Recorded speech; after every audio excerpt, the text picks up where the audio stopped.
तर सन 2024-25 चा अतिरिक्त अर्थसंकल्प नुकताच विधिमंडळामध्ये सादर झालेला आहे। या संदर्भात अधिक माहिती देण्यासाठी आपल्यासोबत जोडले गेलेले आमचे प्रतिनिधी जगदीश देशमुख। जगदीश, काय काय महत्त्वाच्या घोषणा केलेल्या आहेत? पेट्रोल संदर्भात एक महत्त्वाची घोषणा केलेली आहे। डिझेल संदर्भात पेट्रोल आणि डिझेलचे दर हे कमी होणार आहेत। मुंबई महानगर परिसरामध्ये हे दर कमी होणार आहेत। मुंबई, ठाणे, नवी मुंबई या परिसरामध्ये पेट्रोलचा दर हा 65 पैशांनी तर डिझेलचा दर हा 85 पैशांनी कमी होणार आहे। सर्वसामान्य वाहनधारकांसाठी ही आणि सर्वसामान्य नागरिकांसाठी सुद्धा ही समाधान देणारी बातमी आहे। पेट्रोल डिझेलचे दर कमी झाल्यामुळे महागाईचा दर सुद्धा कमी होऊ शकतो, कारण वाहतुकीचा खर्च कमी होणार आहे, त्याचा परिणाम आपसुकच महागाईवरती होतो। पेट्रोलचे आणि डिझेलचे दर वाढले की आपोआप ज्या सर्वसामान्य जनतेसाठी जीवनावश्यक वस्तू असतात त्यांचे दर वाढलेले होतात। मात्र पेट्रोलचे आणि डिझेलचे दर कमी झाले की आपोआप त्याचेही दर कमी होतात आणि हा सर्वसामान्यांसाठी दिलासादायक असा निर्णय आहे। जी, यासोबतच पात्र कुटुंबांना 3 मोफत सिलेंडर देण्याचा मोठा निर्णय सरकारने घेतलेला आहे। जगदीश, हो, तसे अनेक महत्त्वाचे निर्णय घेतलेले आहेत।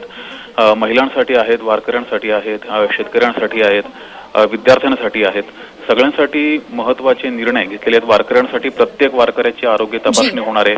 वारकरी महामंडळ स्थापन केले जाणार आहे। पालखी मार्गाच्या व्यवस्थापनावर भर दिला जाणार आहे। सोबतच प्रतिदिंडी 20,000चा निधी दिला जाणार आहे। हा महत्त्वाचा निर्णय घेतला गेलाय। महिलांसाठी दरमहा 1,500 रुपयांचा निधी माझी लाडकी बहीण योजना सुरू केलेली आहे। महिलांच्या आरोग्य आणि सक्षमीकरणासाठी सुद्धा विशेष निधी दिलाय। शुभमंगल योजनेचा निधी वाढवलेला आहे आणि निधी हा 10,000वरून 25,000पर्यंत वाढवलेला आहे। महिलांसाठी हे काही महत्त्वाचे निर्णय घेतलेत आणि तू म्हटल्याप्रमाणे प्रत्येक कुटुंबाला वर्षाला 3 सिलेंडर हे मोफत दिले जाणार आहेत। मुख्यमंत्री अन्नपूर्णा योजना ही सुरू केली आहे। सोबत 25 लाख महिलांना लक्षपती दिदी करण्याचा संकल्प करण्यात आलेला आहे। हा एक महत्त्वाचा निर्णय महिलांसाठी घेतला आहे। मध्य प्रदेशच्या धर्तीवर आता लाडकी बहीण योजना ही जुलैपासून आपल्याकडेही सुरू होणार आहे।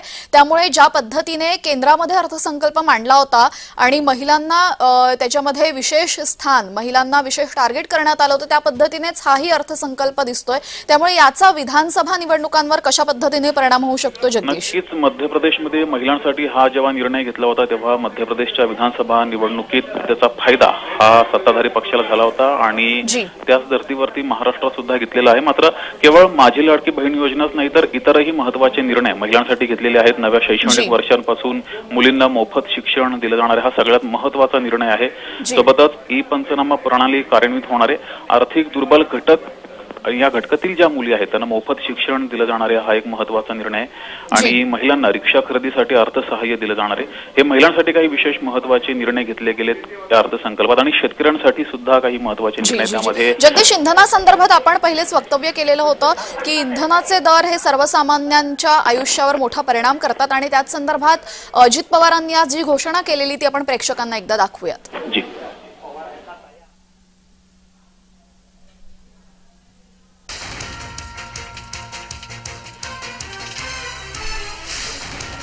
मी आता अर्थसंकल्पाचा भाग 2 अध्यक्ष महोदय माननीय सभागृह समोर सादर करीत आहे।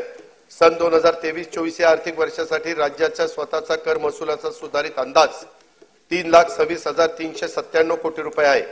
सन 2024-25 या आर्थिक वर्षाचा स्वतःच्या कर महसुलाचे अर्थसंकल्पीय उद्दिष्ट 3,43,040 कोटी रुपये इतके एवढे निश्चित करण्यात आले आहे। सर्वसामान्य नागरिकांना तसेच उद्योग व व्यापार केंद्राला दिलासा मिळावा म्हणून राज्यभर पेट्रोल व डिझेल वरील मूल्यवर्धित करात समानता आणण्यासाठी आवश्यकता होती आहे। त्या दृष्टीने बृहन्मुंबई, ठाणे व नवी मुंबई या महानगरपालिका क्षेत्रातील डिझेलवरील सध्याचा कर 24% 21% करण्याचे प्रस्तावित आहे। तसेच पेट्रोलवर 26% वरून तो 25% असा कमी 25%वर कमी करण्याचा प्रस्ताव आहे। या बदलांमुळे